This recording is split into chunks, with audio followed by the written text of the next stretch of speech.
मेरे साथ कुछ छात्र हैं, तो सीधा उनसे ही बात करते हैं। अलग अलग स्ट्रीम से हैं, कोई मास्टर्स कर रहा है, कोई पीएचडी कर रहा है, लेकिन सब यहाँ इस काशी विद्यालय, महाविद्यालय, विश्वविद्यालय के में रहते हैं, शरीक हैं और यहाँ पढ़ते भी हैं। तो इन्हीं से जानते हैं। सबसे पहले आप सबको नमस्ते। और काशी में है तो काशी विश्वनाथ मंदिर के सामने है। कोई संस्कृत में पढ़ा है, पीएचडी कर रहा है, कोई पॉलिटिकल साइंस का छात्र है, कोई सोशियोलॉजी का छात्र है। हर किसी का अलग अलग विचार हैं, तो अलग अलग मुद्दों पर इनसे बात करेंगे। सबसे पहले तो आप सबको नमस्ते। नमस्ते। और हर हर महादेव। ओम नमः पार्वती पतये हर हर महादेव। अब बताइए कि प्रधानमंत्री नरेंद्र मोदी, वहीं से शुरू करते हैं, काशी विश्वनाथ कॉरिडोर, इस पर अलग अलग लोगों के अलग अलग विचार है, लेकिन काशी जो है वो दुनिया के सामने एक बार फिर से ऐसा कहा जा रहा है कि एक रिवाइवलिज्म हो गया है, वापस सबके कहते हैं सेंटर ऑफ अटेंशन पे आ गया है। पर जब से वो यहाँ के एमपी बने हैं, काशी में जो हुआ है अच्छा हुआ है, नहीं हुआ है, कुछ हुआ भी है? जी जरूर, तमाम चीज़ें हुई हैं, सड़कें सही हुई हैं, लेकिन जो कंपनियां आती हैं, हमारे यहाँ क्या होता है, सत्ता परिवर्तन तो हो जाता है लेकिन व्यवस्था परिवर्तन ही चीज़ों को। सड़कें सही हुई हैं, प्रधानमंत्री जी आए, रात को बढ़िया चमाचम हो गया। उनके जाने के बाद फिर सड़क खोद दी जाती है, रूट डाइवर्ट कर दिए जाते हैं। तो ये जो सस्टेनेबल डेवलपमेंट की बात होती है, तो उसको ठीक तरीके से करना चाहिए। और ज़रूर ही बहुत सारे बदलाव हुए हैं। घाटों की सफाई आज देखने को मिल रही है, ये वास्तविक में है। आप घाट पे जाएंगे, जो घाट पे लोग रहते हैं वो आपको बताएंगे। और विश्वनाथ कॉरिडोर हो गया, एक नई अस्पताल बीएचयू को इतना बड़ा मिला, खैर उसमें अभी लोग बैठ नहीं रहे, उसका सदुपयोग सही तरीके से नहीं हो पा रहा है। वो आँख के अस्पताल, यहाँ आप बगल में वैदिक विज्ञान केंद्र देखेंगे। हाँ, तो ऐसे तमाम चीज़ें हो रही हैं, हो तो रही हैं, लेकिन कहीं ना कहीं ऐसा लग रहा है कि आइडिया अच्छा है, इम्प्लीमेंटेशन यानी इमारत बन गई, कॉरिडोर बन गया, लेकिन उसका चलना, उसका सुचारू रूप से चलना, उसका प्रयोग, ये तो फिर काशीवासियों की रिस्पॉन्सिबिलिटी हुई। हाँ, ये बात तो ठीक है, संस्थान बन जाना और उसको चलाना लोगों की जिम्मेदारी है। और बनारस के लोग हमेशा तो जिम्मेदार रहे हैं। उन्होंने मोदी जी को चुना, एक बहुत बड़ी जिम्मेदारी निभाई और 2 बार चुना। सबसे अच्छी बात तो यही है कि बनारस में मोदी जी को चुनने के बाद आप देखेंगे हमारी सांस्कृतिक धरोहर काशी विश्वनाथ मंदिर, उसका पुनरुद्धार किया, बहुत अच्छा कॉरिडोर बनवाया और कल मोदी जी ने यहाँ समय दिया। उसके बाद हम देखेंगे सड़कों की व्यवस्था बहुत अच्छी हो गई है। पहले बनारस में तार आपको ऊपर दिखते थे, अभी देखेंगे आप मेक इन इंडिया के तहत बहुत सारे नई नई लाइटिंग लगाई गई है बनारस में। तो कल्चर के साथ एक मॉडर्न खूबसूरती बनारस को दिखने लग गई है। शायद क्योटो के रास्ते पर धीरे धीरे बनारस आगे बढ़ रहा है, वक्त लगेगा लेकिन हम आगे जाएंगे धीरे धीरे। लेकिन कई लोग ये भी सोचेंगे कि ये सब दिखावा है, इट्स नॉट इनफ, और इसकी वजह से कोई लोग होंगे जो कि इस पर एग्री ना करें, डिसएग्री करें। कोई चीज़ें हैं जो आपको लगता है ठीक नहीं हुई या और बेहतर हो सकती हैं? कई सारी चीज़ें हैं। अगर मोदी जी के काम को देखना है यहाँ पे, तो 6-7 साल पहले जो स्थिति थी बनारस की, उसको देखें और आज देखें तो काफ़ी कुछ बदलाव दिखाई देता है। लेकिन क्या है कि यंग जनरेशन है, उसके एस्पिरेशन अलग अलग होते हैं। जैसे ही कुछ अच्छा होता है, हमारे विचार में, हमारे दिमाग में कुछ आता है, कुछ और अच्छा होना चाहिए। पहले से तो अच्छा हुआ है, लेकिन जो ह्यूमन बॉडी हमेशा इवॉल्व करती रहती है, तो कुछ ना कुछ बढ़िया के ध्येय में रहता है और हमें बाकी उम्मीदें में कि और बढ़िया अच्छे से होगा। अगर आप आज की बात करें तो कहीं ना कहीं अब ये जो डिस्कोर्स है, और आप लोग पॉलिटिकली भी अवेयर हैं, कहीं ना कहीं लोगों का ये कहना है कि इस कॉरिडोर को जल्दबाजी में इसलिए फिनिश कर दिया गया ताकि आचार संहिता लगने से पहले इसको लॉन्च कर दिया जाए। चुनाव पर इसका असर होगा। 2019 में नॉमिनेशन फाइल करने से पहले चुनाव के उन्होंने कॉरिडोर की बात की। 2022 में उत्तर प्रदेश के चुनाव से पहले कॉरिडोर समाप्त हुआ। दूसरी तरफ का आर्गुमेंट यह है कि देखिए, कॉरिडोर हुआ तो सही, किसी ने किया तो सही, बनाया तो सही, और 40 पुराने प्राचीन मंदिर थे जो लुप्त हो गए थे, जो अब सामने निकल के आ गए हैं, अब उनको बचाया जाएगा। लोगों का है कि वो जो वहाँ पर जो एस्टैब्लिशमेंट्स थे वो चले गए। अब अलग अलग आर्ग्यूमेंट्स हैं, पर लार्जली आपको क्या लगता है? सर ऐसा तो कुछ नहीं, मोदी जी ने तो पहले ही कॉरिडोर शुरू कर दिया था। उस टाइम अखिलेश का सरकार था, उनका तो ये था नहीं कि बीजेपी यहाँ यूपी में है इसलिए हम कॉरिडोर बनाएंगे। उनकी तो नियति थी कि हमको महादेव की सेवा करना है, काशी में सेवा करना है, तो वो तो पहले ही स्टार्ट कर दिए थे। वो चुनाव का कोई स्टैंड नहीं था। जो टाइम लगा वो ये लकली अच्छा है कि चुनाव से पहले ही तैयार हो गया है। तो ऐसा है, तो आपको लगता है कि यदि काम के नाम पे वोट मांगना गलत है, तो फिर कोई जो भी सरकारें हैं वही देती, हम ये चीज़ें बनाई। तो यदि हमने अच्छा काम किया, ऐसा काम किया, तो इस पर इस काम के नाम पे वोट मांगने में कौन सा बुराई है? कौन सा बुराई है? पॉलिटिकल पार्टी चुनाव, एक पॉलिटिकल पार्टी, राजनीतिक दल का एक प्रमुख उद्देश्य होता है चुनाव जीतना और अपने राजनीतिक विचारधारा को फैलाना। अगर ये एक अच्छा काम हो रहा है तो तो उस अच्छे काम का क्रेडिट क्यों न लिया जाए आचार संहिता से पहले करके। ये एक पंथ दो काज हो गया, एक अच्छा काम भी हो गया, उसका मुझे फायदा भी मिल गया। तो एक बहुत चतुराई का काम है, हर एक राजनीतिक दल को ऐसा सीखना चाहिए और हर एक नकारात्मक चीज़ों से बचना चाहिए, सकारात्मक चीज़ें लगानी चाहिए। और एक और चीज़, गलियाँ चौड़ी नहीं हुई हैं, जो सड़कें गलियाँ हो गई थी वो वापस सड़कें हो गई हैं और गलियाँ अभी भी गलियाँ ही हैं। कचौड़ी गली हो, चाहे मणिकर्णिका के बगल वाली गली हो, चाहे मैदागिन के सामने वाली गली हो, सब गलियां वही हैं अभी भी। आप जाइए फूल खरीदने तो गली ही मिलेगा। पॉलिटिकल आइडियोलॉजी आप कह रहे हैं कि समाजवाद से मुक्ति पाने की जरूरत है, क्योंकि कहीं ना कहीं सोशलिज्म की वजह से एक लेथार्जी आई है सिस्टम में। मैं आर्गुमेंट को थोड़ा सा हम आर्गुमेंट दे रहे हैं, समाजवाद की वजह से आज ये हो गई हमारी स्थिति कि हम अपनी ही संस्कृति पे सवाल कर रहे हैं। और वो सेकुलर शब्द है जो ना, उसका इतिहास कोई पढ़ के उठा के देख ले, वो आता कहाँ से है?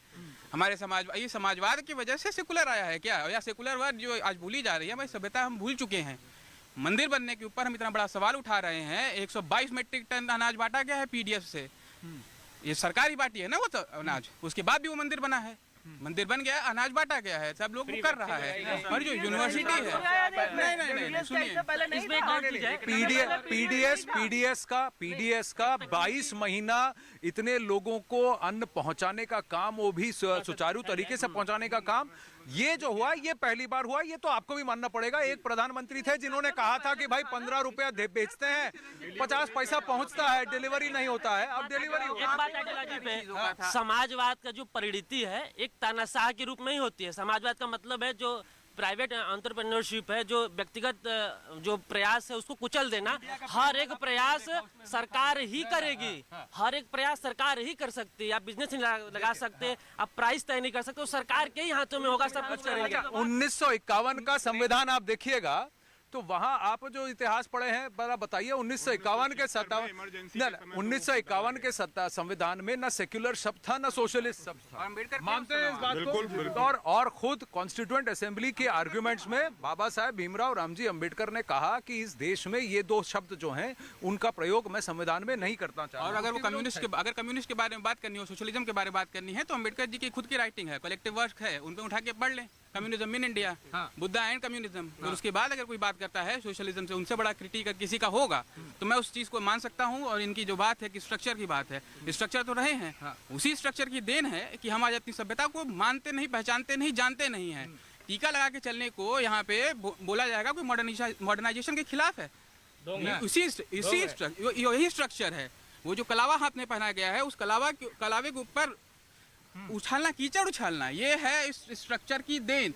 ये है आज हम नेहरू से लेके गांधी से लेके सबको वो सिस्टम स्ट्रक्चर की बात होगी तो मैं उसमें बता दे रहा हूँ सोशलिज्म कहाँ है। एक सवाल आपसे मैं पूछता हूँ, यहाँ पर कुछ साल पहले तक धर्म पर पेपर हुआ करता था, संस्कृत को पढ़ाकर हमारे वेद पुराण जो है उस पर पेपर हुआ करता था। अब आप वो पेपर लिखते हैं? नहीं, हम नहीं। कौन से कुलपति है जिसने पढ़ते हैं, हिस्ट्री पढ़ते हैं, शुरुआत की बात, कक्षा 6 की बात, कि भारत की खोज कब हुई। मैंने खोज किया, भारत को डेवलप किया, भारत को बनाया गया, भारत कुछ था ही नहीं, भारत आविष्कार किया गया। अरे उनकी शब्दावली पढ़िए, भारत की खोज कब हुई? भारत पहले से था।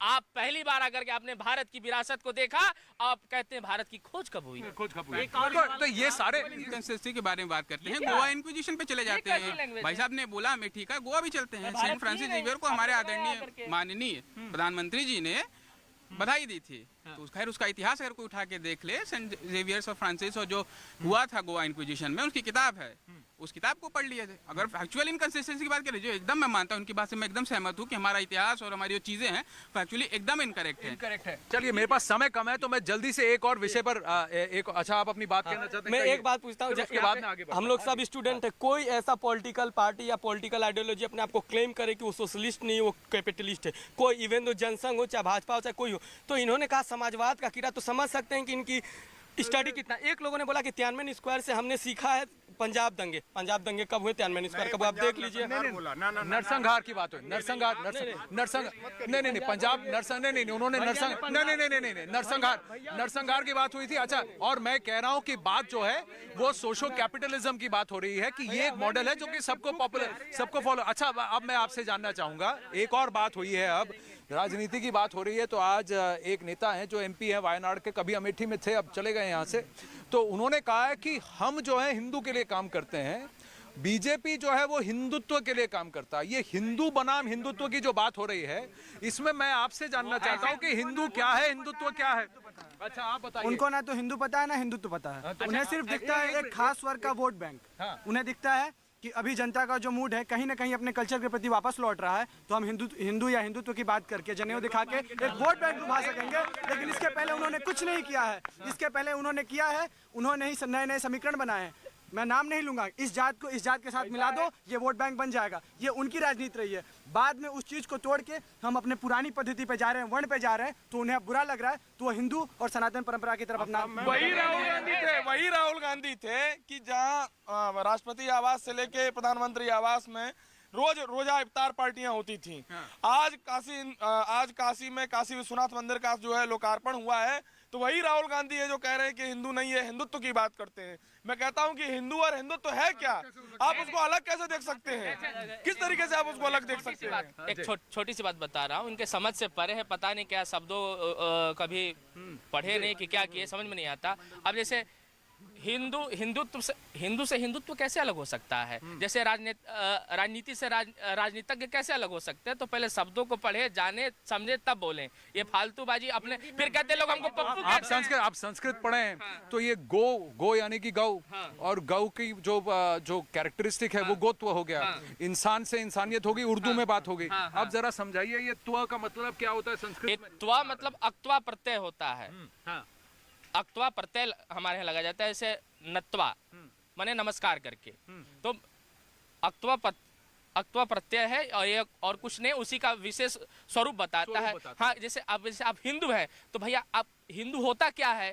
तो उसी को नाम हिंदुत्व दे दिया कि इनके स्ट्रक्चर है, चुटिया रखते हैं, तिलक लगाते हैं, इनकी पूजा पद्धति ऐसे है, ये तमाम चीज। अब राजनीतिज्ञ क्या है? भले आप राजनीति में है तो क्या राजनीति में क्या करते हैं? तो भैया मैं राजनीतिज्ञ हूँ, मैं चुनाव लड़ता हूँ, घर घर जाता हूँ, प्रचार करता हूँ, हाथ जोड़ता हूँ, हमारे वोट बैंक है, फिर होने के बाद मैं शपथ लेता हूँ, सरकार बनाता हूँ। अब कह देंगे कि मैं राजनीति की बात करता हूँ, मेरे राजनीतिक की बात नहीं करता हूँ। तो ये कहाँ से ये कैसे हो सकता है? लेकिन कहीं ना कहीं डेफिनेशन ये है कि पॉलिटिकली इसको क्या है, बीजेपी जैसे यूज कर रही है पॉलिटिकल हिंदुत्व। तो ये बात भी कही सलमान खुर्शीद ने अपने किताब में कहा जिस तरह से बोको हराम और आइसिस ने उसको जो क्या पोलिटिसाइज कर दिया, इस्लाम को पॉलिटिकल इस्लाम कर दिया, वैसे ही बीजेपी ने हिंदुत्व और हिंदू को पॉलिटिसाइज कर दिया है। आप क्या कहेंगे? सर मोदी जी से हम बहुत खुश है, बहुत अच्छा काम करे। बस 4th क्लास की वैकेंसी बीएचयू पूरी रुकी हुई है, उसको बहाल किया जाए। बहुत सिंपल है भाई। देखो ये सब बड़ा बातें अलग रखो, हमारा जो इमीडिएट डिमांड है उसको आप कीजिए। भैया ऐसा है, मैं आपको एक चीज बताना चाहता हूँ। आप मुझे एक चीज बताइए, अगर कांग्रेस बात करती है मुस्लिम समुदाय की भी, मुझे ये बताइए मुस्लिम समुदाय को कांग्रेस ने ठगने के अलावा आज तक क्या दिया? पहली बार हो रहा है पूरे उत्तर प्रदेश नहीं पूरे देश में कि मदरसों में मजहबी तालीम के अलावा गणित पढ़ाया जाएगा, कंप्यूटर पढ़ाया जाएगा, विज्ञान पढ़ाया जाएगा। आप ये बताइए मजहबी तालीम लेने के बाद वो व्यक्ति क्या बनता है? मजहबी तालीम लेने के बाद कहीं वो नौकरी पाएगा? मोदी जी ने काम जो मुस्लिम समुदाय के लिए भी किया है वो आज तक ना तो किसी न भूतो न भविष्य थी, ये वास्तविकता है। इस देश के अंदर कोई कार्य कर रहा है सामाजिक रूप से समरसतापूर्ण तरीके से, तो केवल और केवल आदरणीय प्रधानमंत्री मोदी जी। कहीं ना कहीं आप ये सब तो मानते हैं कि भले ही आपके जो भी विचार हों, कहीं ना कहीं आपकी इंडिविजुअल रिस्पॉन्सिबिलिटी भी बनती है। आपकी विचारधाराएं अलग हो, आप प्रधानमंत्री नरेंद्र मोदी, बीजेपी इससे जुड़े ना जुड़े, समाजवाद से जुड़े ना जुड़े, अखिलेश यादव से जुड़े ना जुड़े, कांग्रेस से जुड़े ना जुड़े, राहुल गांधी से जुड़े ना जुड़े, देश से तो जुड़े हैं ना हम सब। इसमें तो कोई डाउट नहीं है कि हम सब एक देश से जुड़े हैं। हाँ, नहीं मैं पूछ रहा हूँ, नहीं मेरे को कोई डाउट नहीं लगता, पर मैं ये मानता हूँ नहीं डाउट की भी बात नहीं। देखिए मेरा ये है कि क्या आप लोग जो अपने अपने करियर्स में जो आप फॉलो कर रहे हैं, कहीं ना कहीं मैं आपसे जानना चाहता हूं, क्या आपके कंसिडरेशन सेट में ये है कि मैं इस देश के लिए क्या करने वाला हूं या क्या करने वाली हूं? कहीं आपके मन में है सुधार, वेलफेयर, जो भी आप बने आगे, बट क्या ये आपकी प्रायोरिटी में आता है? पहला नंबर तो मतलब कुछ टर्म्स यूज हुए लाइक हिंदुत्व, हिंदुइज्म, ये इंटेलेक्चुअल स्पेयर के टर्म है। ये आप कॉमन एरेना में ले जाएगा तो वो आउट ऑफ थिंकिंग है, क्योंकि मुझे हिंदुइज्म समझने के लिए वाई आई एम हिंदू और फिर से अभिजीत पाठक सर का, जो कि जेएनयू के प्रोफेसर, उनका लगभग 3-4 आर्टिकल पढ़ा, तब हमें समझ में आया कि what is Hindutva and what is Hinduism. तो ये बहुत ही कॉम्प्लेक्स टर्म है। हिंदुत्व आप देखिए, ये टर्म बहुत ही माइन्यूटली पॉलिटिकल एरेना में फिट किया गया और ये हिंदुत्व जो है ये रेडिकल आइडियोलॉजी है, पॉलिटिकल आइडियोलॉजी। हाँ, और हिंदुइज्म जो है, let me finish first, it's not इसके मतलब हिंदुत्व पहले था ही नहीं, बस बीजेपी लेके आई है, तब हम हिंदू हैं।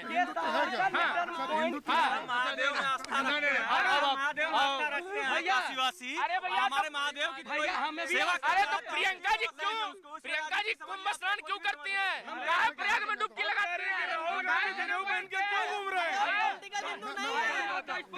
पॉलिटिकल हिंदू नहीं है, वो हिंदू है। मोदी जी चश्मा लगा के स्नान करते हैं, प्रचार। देखिए एक बात बताएं आपको। अच्छा देखिए बहुत मजा आ रहा है। एक बात बताइए, कभी आप अपना जनेऊ जैकेट के ऊपर लगाए हैं क्या भाई? हम तो हृदय के साथ लगाए हैं। आदमी को बोलने दो। कौन चुनावी है कौन नहीं वो देखा जाएगा। देखिए माहौल बहुत गर्म हो रहा है, लेकिन हमारे पास वक्त खत्म हो रहा है, तो इसीलिए मैं आप सबका आभार मानता हूँ। देश के लिए कुछ कीजिएगा, भले ही किसी को वोट दीजिए मत दीजिएगा, देश के लिए लग रहा है। बहुत बहुत धन्यवाद।